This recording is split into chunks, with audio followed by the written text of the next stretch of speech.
আসসালামু আলাইকুম বন্ধুরা, দুবাই হচ্ছে এমন একটি শহর যা শুকনো মরুভূমি এবং প্রচুর উষ্ণতা ও তাপদাহের জন্য জানা যায়। সৌদি আরবের উন্নত দুবাই শহরটি বিশ্বব্যাপী আরবপতিদের খুব পছন্দনীয় একটি শহর, কিন্তু প্রায় 1 থেকে 2 সপ্তাহ ধরে দুবাই শহরের উপর বিপদের ছায়া নেমে এসেছে। সেখানে কয়েক ঘন্টার মধ্যেই এত পরিমাণে বৃষ্টি হয়েছে যে দেখতে না দেখতেই পুরো শহরটি তা বন্যায় পরিণত হয়ে যায়। সৌদি আরব এবং সহযোগ আরব আমিরাত রাষ্ট্রগুলো পৃথিবীর সবচেয়ে উঁচু দালান ও ভবন নির্মাণ করতে সফল হয়েছে নিশ্চয়ই, কিন্তু প্রাকৃতিক দুর্যোগ এবং বন্যাগ্রস্ত অবস্থা থেকে উত্তরণ পেতে তারা ব্যর্থ হচ্ছে। দুবাই থেকে বেরিয়ে আসা ছবি ও ভিডিওগুলো দেখে বোঝা খুবই কষ্টসাধ্য ব্যাপার যে এটা কি সেই দুবাই শহর যেটা রাস্তাঘাটে ফেরারির মতো সুপার কার ঘুরে বেড়াতো। বর্তমানে দুবাই শহরটি সমুদ্রের মতো তলিয়ে গিয়েছে, যেটাতে আরবপতিদের বিলাসবহুল গাড়িগুলো ডুবে যাচ্ছে। তাহলে এখন প্রশ্ন ওঠে যে দুবাই শহরটি এত আধুনিক ও উন্নত রাষ্ট্র হওয়া সত্ত্বেও সেখানে নাজেহাল অবস্থা কেন সৃষ্টি হয়েছে। যে দুবাই শহরটি সঠিক নিখুঁত উদ্ভিদ শহর হিসাবে জানা যায়, তাহলে সে শহরটি কেনই বা আজ বৃষ্টিপাত সহ্য করতে সক্ষম নয়। বলা হচ্ছে যে সেখানকার সরকার গবেষণা করার জন্য কৃত্রিম বৃষ্টিপাত করানোর চেষ্টা করেছিল, যা বর্তমানে সেখানে বন্যা অবস্থার সৃষ্টি করেছে। আর বন্ধুরা, এই ভিডিওতে আমি আপনাদেরকে এ সকল প্রশ্নের উত্তর দিতে চলেছি, তাই এই ভিডিওটি আপনাদের জন্য খুবই গুরুত্বপূর্ণ হতে চলেছে। স্কিপ না করে পুরো ভিডিওটি দেখার অনুরোধ রইল। বন্ধুরা, গত 15ই এপ্রিল সোমবার রাত থেকে দুবাইয়ের বৃষ্টি শুরু হয়, আর 16ই এপ্রিল সন্ধ্যা পর্যন্ত সেখানে ইতিহাসের বিগত 75 বছরের রেকর্ড ভেঙে গিয়েছে।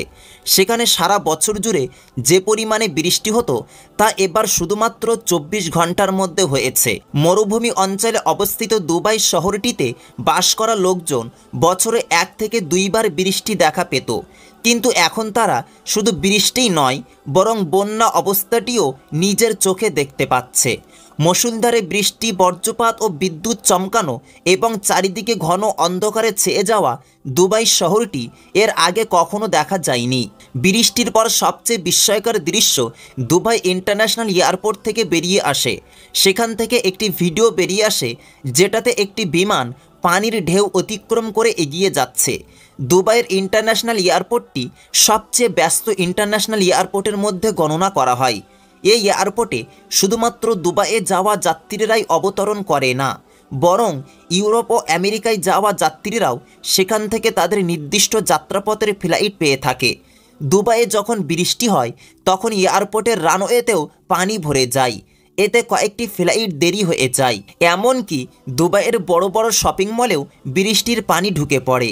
বন্ধুরা, এখানে আপনাদেরকে স্মরণ করিয়ে দেই যে এসব শপিং মলগুলোতে পৃথিবীর বড় বড় ব্র্যান্ডেড কোম্পানির জিনিসপত্র মজুদ ছিল, কিন্তু বৃষ্টির পানি এসব কিছুর অবস্থা খারাপ করে দিয়েছে। অন্যদিকে মলের বাইরে লোকজনের কোটি কোটি টাকার বিলাসবহুল গাড়িটিও পানিতে ডুবে থাকতে দেখা গিয়েছে। স্থানীয় প্রশাসন স্কুল ও কলেজগুলোকে অনলাইনে ক্লাস নেওয়ার নির্দেশ দিয়েছে। অফিসগুলো ঘরে থেকে কাজ করার কথা বলা হয়েছে। অবাক করার বিষয় হলো যে দুবাই এখন বর্ষাকালের মৌসুম চলছে না। সেখানে বর্ষাকাল বলতে কোনো মৌসুমই নেই। দুবাইয়ে শুধুমাত্র 2টি মৌসুমই রয়েছে। প্রথমটি হলো গ্রীষ্মকাল ও দ্বিতীয়টি শীতকাল। এপ্রিল থেকে অক্টোবর পর্যন্ত সেখানে গরম মৌসুম থাকে এবং নভেম্বর থেকে ফেব্রুয়ারি পর্যন্ত শীতকাল বিদ্যমান থাকে। বন্ধুরা, ভিডিওর প্রথমেই আমি আপনাদের প্রশ্নটি করেছিলাম যে এত উন্নত ও আধুনিকরণের পরও কেন দুবাই শহরটি এমন পরিস্থিতির শিকার হয়েছে। তাহলে বন্ধুরা, আমি আপনাদের জানিয়ে রাখি, শুকনো মরুভূমি এলাকা যেখানে বর্ষার মৌসুম নেই আর বৃষ্টি হওয়ার সম্ভাবনাও থাকে না, তাহলে সেখানে নির্মিত ভবনগুলো বৃষ্টিপাত ও বন্যা প্রতিরোধক কোনো ব্যবস্থা গ্রহণ করে বানানো হয়নি। অর্থাৎ দুবাইয়ের দালান কোঠাগুলো বৃষ্টিপাতের বিষয়টি বিবেচনা করে তৈরি করা হয়নি, আর সেখানে নিষ্কাশন ব্যবস্থাটিও এতটা সক্রিয় নয়। তাই হঠাৎ যখন এতগুলো পরিবর্তন ঘটে যায় তখন প্রশ্ন ওঠাটাই স্বাভাবিক, মিডিয়া রিপোর্ট ও বিজ্ঞানীদের মতে হঠাৎ হওয়া এই বৃষ্টিটিকে সরকারের ক্লাউড সিডিং অর্থাৎ বৃষ্টিপাতের পরিমাণ বা ধরন পরিবর্তন করার প্রজেক্টেরই ফল বলে আখ্যা দেওয়া হচ্ছে। আসলে দুবাই শহরে পানির অভাব থাকার কারণে সেখানকার সরকার কৃত্রিম বৃষ্টিপাতের আশ্রয় নেওয়ার কথা ভেবেছিল। জল সুরক্ষা বিষয়ক সমস্যার সমাধানের জন্য 2002 সালে দুবাই সরকার ক্লাউড সিডিং অপারেশন শুরু করে। এ টেকনিকের সাহায্যে মেঘ থেকে প্রচুর পরিমাণে বৃষ্টিপাত করানোর জন্য কেমিক্যালের ব্যবহার করা হয়ে থাকে, আর সেগুলোকে বায়ুমণ্ডলে ছড়িয়ে দেওয়া হয়, যেটার ফলে বৃষ্টিপাত হয়। রিপোর্ট অনুযায়ী দুবাইয়ের সিডিং বিমানগুলো বিগত কয়েকদিন আগে 7টি মিশন সম্পূর্ণ করেছে, আর কেমিক্যালের মাত্রায়ও পরিবর্তন করা হয়েছিল। ফলস্বরূপ দুবাই শহরে বন্যা হওয়ার মতো বৃষ্টিপাত হয়, আর জোরপূর্বক বৃষ্টিপাতই দুবাই শহরের ধ্বংসলীলার কারণ হয়ে দাঁড়িয়েছে। বন্ধুরা, বিশেষজ্ঞদের মতে ক্লাউড সিডিং এর বেশ কয়েকটি উপকারিতা রয়েছে, কিন্তু চিন্তাজনক বিষয় হলো যে মরুভূমি এলাকায় এত পরিমাণে বৃষ্টির কারণে জমি ধস হওয়ার মতো ঘটনাও ঘটতে পারে, আর বন্যার অবস্থাও সৃষ্টি হতে পারে, যা ইতিমধ্যে দেখা গিয়েছে। তবে বন্ধুরা, 15ই এপ্রিল হঠাৎ হওয়া বৃষ্টিপাতটি প্রাকৃতিক ছিল নাকি কৃত্রিম ছিল তা বলা কিছুটা কঠিন, কিন্তু দুবাই শহরের যে ধ্বংসলীলা ঘটেছে তা একদম বাস্তব, যা আমরা নিজের চোখে দেখতে পাচ্ছি।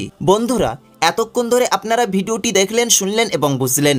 এই ভিডিওটি সম্পর্কে আপনাদের মতামত কি তা কমেন্ট বক্সে অবশ্যই জানাবেন।